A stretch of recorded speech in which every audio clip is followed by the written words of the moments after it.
hukum berjabat tangan dengan murid perempuan yang tidak didasari oleh nafsu, tetapi hanya sebatas murid dengan guru saja sebagai takzim murid kepada guru, tetap haram.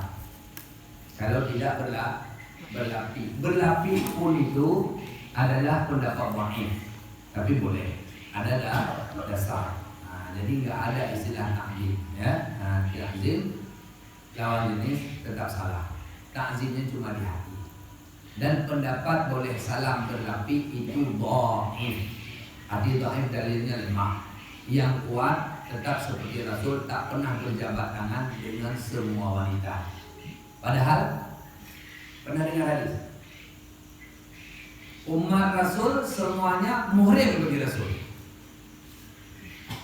Ada hadis itu. Tapi Rasul tidak demikian. Ada kok muhrim pegang-pegang kepala istri kita, nggak pernah. Itu yang terjadi, ya. Kemudian